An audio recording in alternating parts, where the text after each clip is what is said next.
ఎటువంటి బ్యాక్గ్రౌండ్ లేకుండా ఇండస్ట్రీలోకి వచ్చి హీరోయిన్ గా మంచి పేరు తెచ్చుకుని ఇప్పుడు కమర్షియల్ సినిమాలకు దూరంగా కంటెంట్ ఉన్న సినిమాలు మాత్రమే చేస్తూ కెరీర్ లో ముందుకు దూసుకువెళ్తున్న హీరోయిన్లలో సమంత మరియు తాప్సీల పేర్లు ముందే ఉంటాయి. అలాంటిది ఇద్దరి కలయికలు ఒక సినిమా వస్తే అది అభిమానులకు కన్నుల్లో విందుగా ఉంటుందని చెప్పుకోవచ్చు.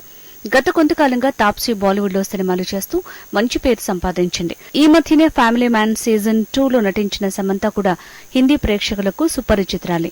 తాజాగా సమంత హీరోయిన్ గా తాప్సీ ఒక సినిమాను నిర్మిస్తున్నట్టుగా గత కొంతకాలంగా వార్తలు వినిపించాయి. తాజాగా ఒక ఇంటర్వ్యూలో మాట్లాడుతూ దీని గురించి ఓపెన్ అయింది తాప్సీ. త్వరలో విడుదల కాబోతున్న తన శభాష్ మిత్తో సినిమా ప్రమోషన్స్ లో భాగంగా మాట్లాడుతూ సమంతతో తాను నిర్మించనున్న సినిమా గురించి కూడా చెప్పుకొచ్చింది తాప్సీ. ఆ సినిమాలో తను ఎలాంటి పాత్ర చేయటం లేదని, కేవలం సమంత మాత్రమే హీరోయిన్ గా పవర్ఫుల్ పాత్రలో కనిపిస్తుందని, ఇక ఆ పాత్రకి సమంతనే పర్ఫెక్ట్ గా సెట్ అవుతుందని చెప్పుకొచ్చారు తాప్సీ. ఇక వీరిద్దరి కలయికలో ఈ సినిమా వస్తుంది కానీ ఇద్దరు కలిసి వెండితెరపై కనిపించరని చెప్పుకోవచ్చు.